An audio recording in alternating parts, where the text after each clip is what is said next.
ఏం చేస్తుంటారు సార్? నేను మామూలుగా రిటైర్డ్. ఏ నియోజకవర్గం? ఈ నియోజకవర్గం చేర్లింగంపల్లి. Okay sir. సార్ ఇప్పుడు కాంగ్రెస్ రేవంత్ రెడ్డి గారు, సీఎం రేవంత్ రెడ్డి గారు కేసీఆర్ని జైలుకి పంపిస్తా అంటున్నారు. అసలు ఎందుకు సార్? కేసీఆర్ గారిని జైలు పంపిస్తాడో లేదో తెలియదు, కానీ అక్కడ ఉన్న అవకతవకలు ఏమున్నా సరే అవన్నీ బయట పెట్టడానికి మటుకు ఆయన సిద్ధంగా ఉన్నాడు అని మేము అనుకుంటున్నాం. ఎందుకంటే ఇప్పుడు ఇంతకుముందు అయితే ఒక్కల చేతులనే రాజ్యం నడిచేది, నేను ఆడిందే ఆట పాడిందే పాట అన్నట్టుండే.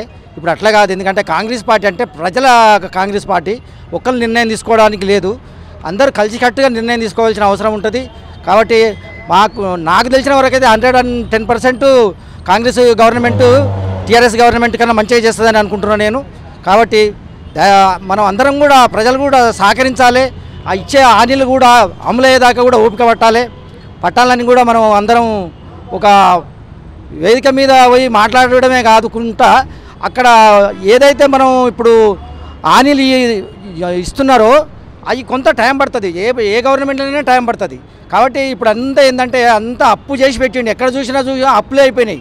ఆ అప్పులన్నీ మనం అన్నీ సమకూర్చుకొని హామీలు నెరవేర్చే వరకు టైం పడుతుంది. 100% మటుకు అన్నీ నెరవేర్చేదానికి రేవంత్ రెడ్డి గారు మటుకు రెడీ ఉన్నారు. సార్ అలా అయితే కేసీఆర్ గారి పాలనలో ఏది డెవలప్మెంట్ కాలేదంటారా? కేసీఆర్ గారు డ్రగ్స్కి తోడ్పడి ఇచ్చినాడు అని అది రేవంత్ రెడ్డి గారు అంటున్నారు. సపోర్ట్ ఇచ్చారు, ఇండైరెక్ట్లీ సపోర్ట్ ఇచ్చారు డ్రగ్స్ ప్రబలడానికి సిటీలో అని రేవంత్ రెడ్డి గారు అంటున్నారు. అది రియలేనా? దానివల్ల జైలుకి పంపిస్తా అంటారు.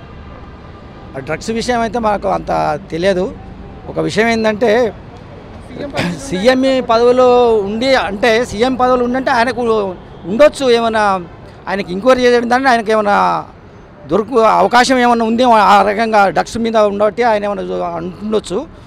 ఒక విషయం ఏంటంటే మనం తెలుసుకునేది ముఖ్యంగా కాంగ్రెస్ పార్టీ ఇప్పుడు అన్నీ ఇంతవరకు అప్పు ఇంత ఉంది కాబట్టి చేయడానికి ఏ పనైనా తొందరగా చేయడానికి కుదరదు. ఆయన డెవలప్మెంట్ చేసిండంటే ఎట్లా చేసిండు డెవలప్మెంటు?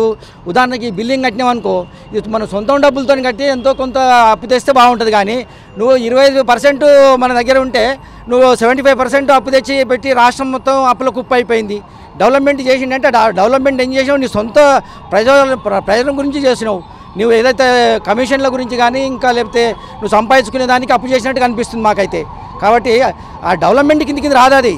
అది ఏదైతే చేసిండో అప్పు చేసి డెవలప్మెంట్ చేస్తే అది పెద్ద డెవలప్మెంట్ కింద కాదు. ఎందుకైతే ఏదైతే ఉందో అప్పు తక్కువ చేసి డెవలప్మెంట్ చేస్తే మేము బాగా డెవలప్ చేసిండు అనుకుంటుంటే, అదంతా ఏంటంటే అప్పుల తడక చేసినాక అప్పు చేసినాక డెవలప్మెంట్ కింద రాదు, అది మేము అనుకుంటున్నాం. Okay sir, thank you.